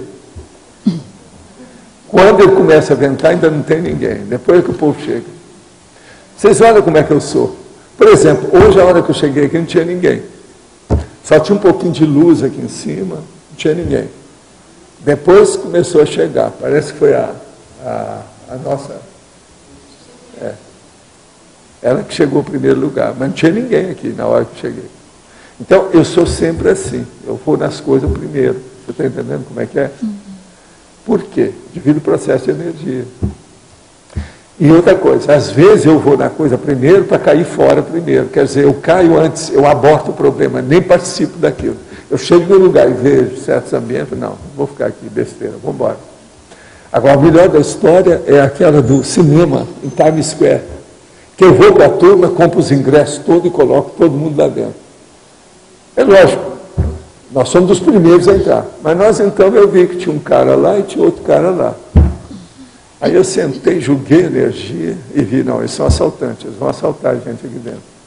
Aí eu fui saindo, com a turma, falei assim, vamos embora. Chega, mas nós acabamos de chegar, não tem nada, o negócio não vai aí, e o filme? Assim, fica por outra vez, não vamos ficar aqui não, o ambiente aqui não está bom. Aí o povo começou, Valdo, você está doido? Não, calma. Aí a hora que nós fomos saindo, eu chamei lá, perguntei a um cara, falei assim, quem é que é o gerente aí? É aquele lá, né? Eu cheguei para ele e falei assim, vem cá, aqui houve assalto aqui, eu falei assim, está vendo quase toda semana os caras. Eu assim, pois olha, lá dentro tem 2 caras. Eles não saíram da sessão anterior, estão lá esperando a turma para assaltar mais gente. Abra o olho com isso. E era mesmo. Quer dizer, como é que eu fiquei sabendo daquilo? Não vem me perguntar. Está entendendo? Aí todo mundo calou a boca, ninguém falou nada. Olha, vamos procurar esse filme e ver no outro cinema, outro dia. Aqui não dá, não. Agora, veja, isso é cinema de Times Square. Agora, naquela ocasião, o metrô, o subway, lá de New York, está tudo riscado, eles tiveram que melhorar uma opção de coisa. Tinha uns caras que começavam a cortar o povo na rua e assaltar, mesmo em Times Square, naquela ocasião. Com o tempo, houve o cara que chegou lá, o prefeito, e fez lá o Giuliani. E ele falou que, né, como é que é aquele negócio da consideração dele? Ele cortou a consideração. Tolerância zero. A tolerância zero, que é acabar com as considerações do processo de criminoso. Com isso, ele melhorou New York. Agora, demorou mais de ano.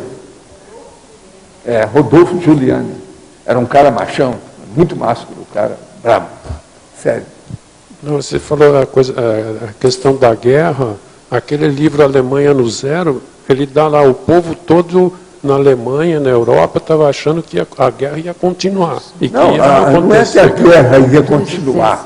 A guerra continua na Alemanha. Não. Só esse ano eu já recebi aqui da Alemanha umas 5 pessoas. Todas elas eu pergunto, aonde você está, como é que está? Assim, a vida é muito difícil lá. O problema de etnia e as condições sociais não são nada boas. Isso em diversos lugares. Vocês falaram.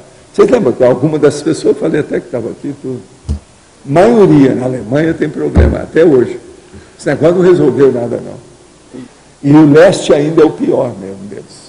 Todo mundo que é do leste reclama mais do que do oeste. Na época ele se baseou em pesquisa, até tem porcentagem, o povo acha isso. O caso era seríssimo.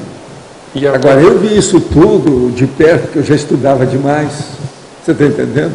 Já tinha minha biblioteca.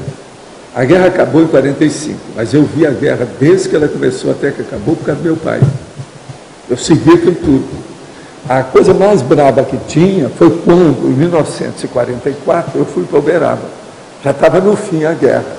E eu perdi os dados. Então eu falava com a minha mãe, assim, senhora, guarda tudo que vem aí sobre o processo da guerra. E depois, nas férias, quando eu estiver aqui, uma das coisas que eu quero pesquisar é o problema da guerra. Eu acompanhei tudo. Meu pai me deu a indicação, porque ele debatia com todo mundo. Quase toda noite juntava todas as pessoas, que era o povo que lia mais, os literários e literatos da cidade. Lá na casa, ele não saía, todo mundo ia conversar com ele. E eu ficava lá para ouvir as coisas. Ele me acostumou, porque eu pequenininho, ele me colocava na perna artificial, que não fazia peso, que era artificial. Eu sentava e ouvia aquilo tudo. Entende? Ele até evitava de fumar junto comigo, por causa do cigarro em cima de mim, quando eu era pequeno. Tudo isso. Meu pai era muito bom para a gente. Em vida, não personalidade, mas agora, o toque, o que me pegou mais em vida foi a crise dos mísseis em Cuba, que estava prestes a eclodir uma guerra nuclear. É o 2, aquele negócio do 2 lá. Quase saiu. Gente, então os nossos comerciais, por favor. Obrigado. As pontuações de hoje, 58 assinaturas no livro de presença, 14 perguntas presenciais, 27 perguntas online, 26 votos presenciais, 9 votos online. Hoje teremos Ricardo convidados da Marta, sobre cursos da Apex, e o Fábio, sobre a OEC.